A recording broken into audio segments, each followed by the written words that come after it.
कई लोग कहते हैं गुरुजी क्या दूध चढ़ाना जरूरी है शंकर पर? कई लोग कहते हैं गुरुजी क्या दही चढ़ाना जरूरी है शंकर पर? शहद चढ़ाना जरूरी है? घृत चढ़ाना जरूरी है? शक्कर चढ़ाना जरूरी है? शिव महापुराण की कथा कहती है 5 चीजें शंकर भगवान पर चढ़ती है। दूध अर्थात घर में लक्ष्मी की वृद्धि करता है, इसलिए चढ़ाया जाता है। दही शंकर भगवान पर इसलिए चढ़ाते हैं क्योंकि यह परिवार को जोड़ता है। जिसके परिवार में क्लेश ज्यादा होता है, जिसके परिवार में आपस में तकरार ज्यादा होता है, उसको दही जोड़ता है।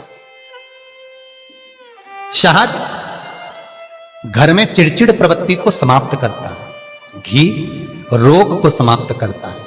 शक्कर मिष्ठान घर में यदि लक्ष्मी आकर जा रही हो तो मिष्ठान समर्पित किया जाता है। इसलिए पंचामृत स्नान का भाव शिव महापुराण कहते हैं। पंचामृत स्नान का भगवान, इसलिए 5 चीजें शंकर को समर्पित हैं। दूध, दही, घृत, शहद, शक्कर अर्थात मिष्ठान। शक्कर से मूलतः यहां शिव महापुराण में शक्कर नहीं लिखी है, मिष्ठान। अब लोग शक्कर पीस कर अभिषेक करते हैं, परंतु मिष्ठान अर्थात गाय के दूध से निर्मित कोई मिठाई, और उस मिठाई से भगवान शंकर का अभिषेक। अब लोग भले शक्कर रखने लगे शंकर जी के अभिषेक में, पर यहां शक्कर नहीं लिखा है, यहां मिष्ठान।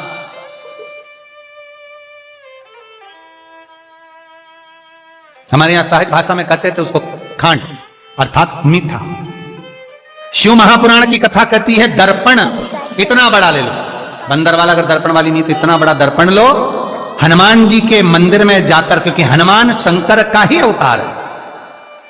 हनुमान जी के मंदिर में जाकर हनुमान जी के उल्टे पांव का थोड़ा सा सिंदूर, चरण का थोड़ा सा सिंदूर एक कागज में लेकर आ जाइए।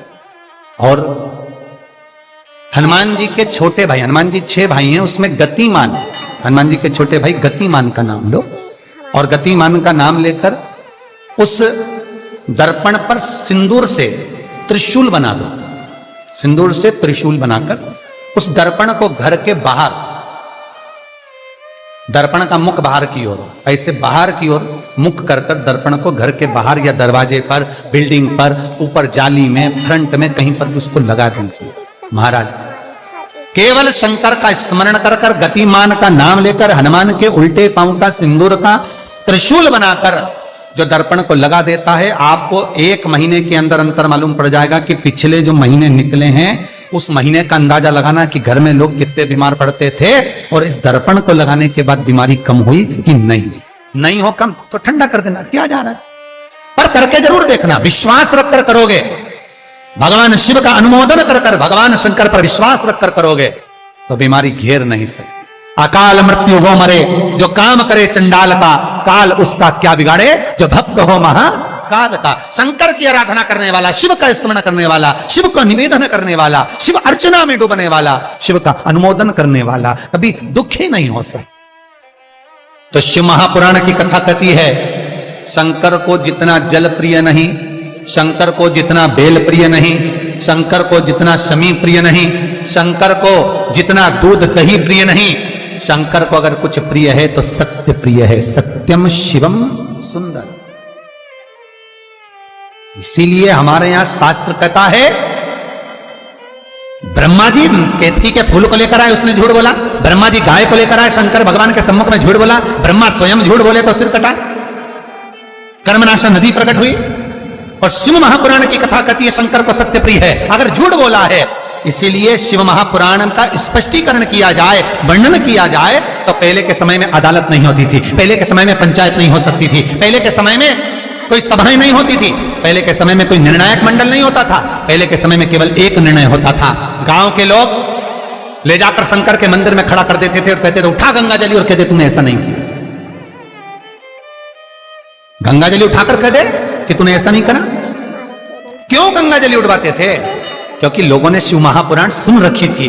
शिव महापुराण में श्री वेद व्यास जी वर्णन करते हैं कि शंकर के मंदिर में, शंकर के ओटले पर, शंकर के मंदिर के अंदर, शिव की चौखट पर, शंकर के अनुमोदन में, शिव महापुराण के अंतर्गत शंकर के अनुमोदन में शिव मंदिर में शिव चौखट पर अगर कोई भूल से भी झूठ बोल देता है तो उसकी जिंदगी नरक जैसी निकलती है महाराज। इसीलिए कहते तो उठा गंगा जली और कह दे तूने ऐसा नहीं किया, उठा बोल दे।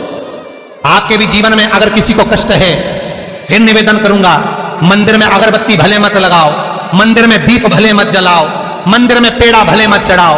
अगर आपके मोहल्ले में, आपके पड़ोस में, आपके परिवार में, आपके नजदीक में अगर कोई दुखी है, कष्ट में है, उसको यदि प्रेम की वाणी भी बोल ली है, एक रोटी भी प्रेम की खिला दी, किसी के चेहरे पर इस्माइल ला दी, तो मंदिर में दिया जलाने के बराबर है साहब। मंदिर में दीप जलाने के लिए सब्सक्राइब करें हमारा चैनल। बेलपत्र भगवान माता पार्वती के अश्रु से है, रुद्राक्ष भगवान शंकर के अश्रु से है, शमी पत्र उमा और महेश्वर भगवान शंकर के विग्रह के सुख से जो जल प्रकट हुआ है, उस जल से शमी की उत्पत्ति है महाराज। दोनों के मिलन से, दोनों के मिलन से।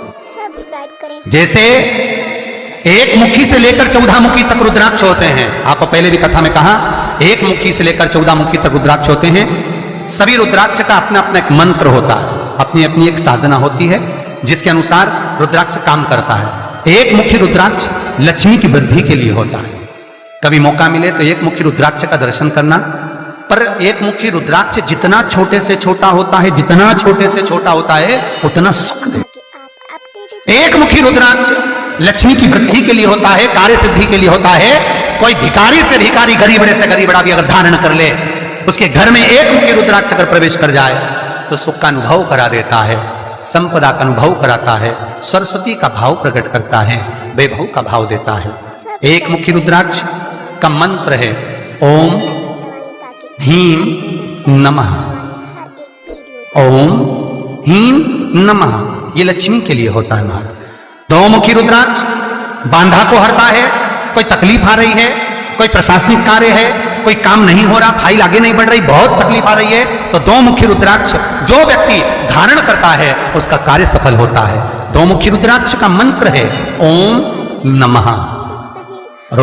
दो मुखी रुद्राक्ष का शिव महापुराण में जो मंत्र दिया है ओम नमः, विदेश्वर संहिता के अंतर्गत शिव महापुराण में रुद्राक्ष के 14 मुखी रुद्राक्ष के मंत्र दिए हुए हैं।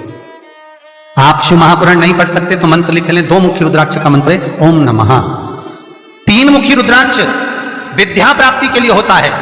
कैसा भी अनपढ़ से अनपढ़ व्यक्ति हो, जिसको विद्या में रुचि ना हो, पढ़ ही नहीं पा रहा हो, चित्त वृत्ति ही ना लग रही हो, मन ही ना लग रहा हो, परसेंट कम से कम होते जा रहे हो, तीन मुखी रुद्राक्ष उस बच्चे के गले में लाल धागे में डाल दीजिए। नहीं डाल सकते तो बच्चे के कमरे में जहां वो पढ़ता है, विद्याध्ययन करता है, उसके कमरे में लगा दीजिए। तीन मुखी रुद्राक्ष का मंत्र है ओम क्लीं शिवाय नमस्तुभ्यं, श्री शिवाय नमस्तुभ्यं, श्री शिवाय नमस्तुभ्यं।